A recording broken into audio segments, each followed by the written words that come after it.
عبقری knowledge کے معزز ناظرین السلام علیکم۔ کیا آپ جانتے ہیں کہ آپ کا ٹوتھ پیسٹ آپ کو بانجھ پن کی طرف لے جا سکتا ہے؟ اگر نہیں جانتے تو آج کی ویڈیو آپ کے لیے ہے۔ آج کی ویڈیو میں ہم آپ کو بتائیں گے کہ ٹوتھ پیسٹ کے ذریعے یا مختلف شیمپوز اور مختلف جو کریمیں ہم استعمال کرتے ہیں ان کے ذریعے کس طرح ہم بانجھ پن کا شکار ہو سکتے ہیں۔ ناظرین، ٹوتھ پیسٹ کا استعمال کون نہیں کرتا، لیکن اگر روزمرہ زندگی میں اور روزمرہ کی استعمال کی یہ چیزیں مردوں کو بانجھ کرنے کا سبب بن رہی ہیں تو اس سے زیادہ خوفناک انکشاف کیا ہو سکتا ہے۔ سائنسی جریدے journal of occupational and environmental medicine میں شائع ہونے والی ایک تحقیق میں کچھ ایسی ہی وارننگ جاری کر دی گئی ہے۔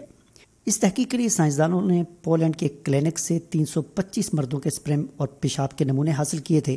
سپرم کے نمونوں کی کوالٹی چیک کی گئی، جبکہ پیشاب کے نمونوں میں پیرابینز نامی کیمیکل کے ارتکاز کو چیک کیا گیا۔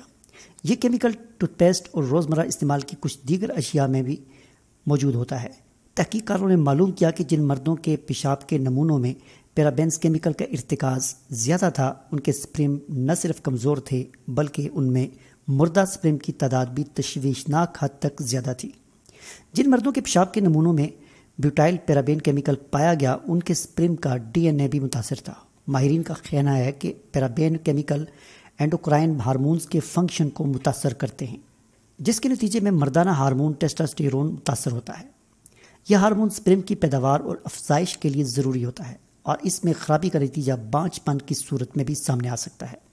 پیرابین کیمیکل ٹوتھ پیسٹ کے علاوہ سن سکرین، لوشن، فیس واش اور ہینڈ سوپ اور شیمپو اور کنڈیشنز وغیرہ میں بھی پائے جاتے ہیں۔ ماہرین کا کہنا ہے کہ آپ کوئی بھی ایسی پروڈکٹ خریدنے سے پہلے اس کے لیبل پر ضرور ایک نظر ڈالیں۔ اگر اس پروڈکٹ میں بیوٹائل پیرابین، ایتھائل پیرابین، آئسو بیوٹائل پیرابین، میتھائل پیرابین یا پروپائل پیرابین نظر آئے تو اس پروڈکٹ کو خریدنے سے پرہیز کریں۔